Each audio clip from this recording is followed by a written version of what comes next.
संसद की सुरक्षा में चूक की घटना को लेकर लोकसभा में विपक्षी सांसदों का हमला आज भी जारी रहा। इस दौरान स्पीकर ओम बिरला ने कहा कि यह काफी दुखद है कि इस मुद्दे पर राजनीति की जा रही है। आपको बता दें कि संसद सुरक्षा चूक का मामला बीते 5 दिनों से गरमाया हुआ है। संसद की सुरक्षा में चूक को लेकर गुरुवार यानी 14 दिसंबर को संसद का माहौल काफी गर्म था। लोकसभा से लेकर राज्यसभा तक विपक्ष का हंगामा जारी था। इसी हंगामे के दौरान लोकसभा से 13 सांसदों को पूरे सत्र के लिए निलंबित कर दिया गया। तो वहीं राज्यसभा से टीएमसी सांसद डेरेक ओ ब्रायन को भी पूरे सत्र से निष्कासित कर दिया गया। निलंबित सांसदों में कांग्रेस के 9 तो वहीं अन्य विपक्षी दलों के 5 सांसद हैं। कांग्रेस के जिन सांसदों को सस्पेंड किया गया है उनमें बेनी बेहानान, वीके श्रीधरन, मोहम्मद जावेद, पीआर नटराजन, कनिमोई करुणानिधि, के सुब्रमण्यम, AR पार्थिबान, S वेंकटेश और मणिकम टैगोर शामिल हैं। अन्य में 2 CPM, 2 DMK और 1 CPI पार्टी से हैं। इन सांसदों के निलंबन का प्रस्ताव संसदीय कार्य मंत्री प्रहलाद जोशी के जरिए लाया गया, जिसे स्पीकर ने पारित कर दिया। इन सांसदों को शीतकालीन सत्र के बचे हुए दिनों के लिए निलंबित कर दिया गया है। इन सब के बीच जो सबसे बड़ा सवाल उठ रहा है कि संसद में संसद सुरक्षा चूक मामले को लेकर बहस क्यों नहीं हो रही। क्या सरकार को डर है कि इससे उसकी छवि को नुकसान पहुंचेगा और इसका असर 2024 के इलेक्शन पर भी पड़ सकता है। इस मामले को लेकर विपक्ष के सांसद लगातार सरकार के खिलाफ नारेबाजी कर रहे हैं और संसद में सरकार से इसका जवाब मांग रहे हैं। इस मामले में टीएमसी ने कहा है कि जवाबदेही से बचना बीजेपी का सबसे बड़ा मजबूत पक्ष है।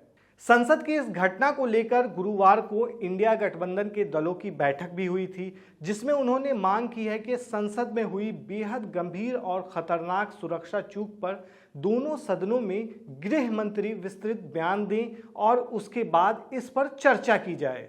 इसके अलावा विपक्ष ने घुसपैठ करने वालों को विजिटर पास दिलवाने वाले बीजेपी सांसद प्रताप सिम्हा के खिलाफ सख्त कार्रवाई की भी मांग की है।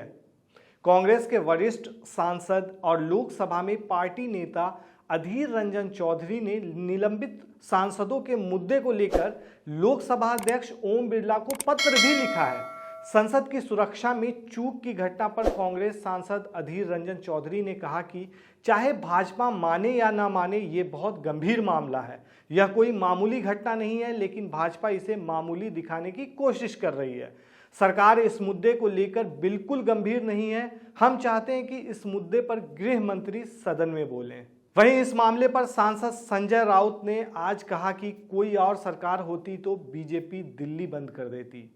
वहीं इन सब मामले को लेकर लोकसभा 2024 के चुनाव से भी जोड़कर देखा जा रहा है। इस मामले को माना जा रहा था कि नया संसद भवन सुरक्षा के मामले में अभेद है, परिंदा भी पर नहीं मार सकता, लेकिन 2 लोग संसद में घुसकर धुआं उड़ाते हैं, वो भी उस दिन जिस दिन पार्लियामेंट अटैक की बरसी मनाई जा रही थी। तो कहीं न कहीं सरकार पर सवाल तो उठेंगे ही। साथ ही बीजेपी सांसद के पास पर आरोपियों की एंट्री हुई थी, तो कहीं न कहीं इसका असर 2024 के इलेक्शन पर भी पड़ सकता है। माना जा रहा है कि बीजेपी नहीं चाहती कि 2024 से पहले कोई भी बड़ा मुद्दा विपक्ष के हाथ लगे, जिससे उसे 2024 में नुकसान हो। घुसपैठ करने वालों को विजिटर पास दिलवाने वाले बीजेपी सांसद पर भी बीजेपी कुछ बोलने से परहेज कर रही है। वहीं विपक्ष पूरी तरह से इस मुद्दे पर अड़ा है। अब देखने वाली बात यह है कि सरकार इस मामले पर क्या रुख अपनाती है और इस मामले का 2024 के इलेक्शन पर कितना असर पड़ता है।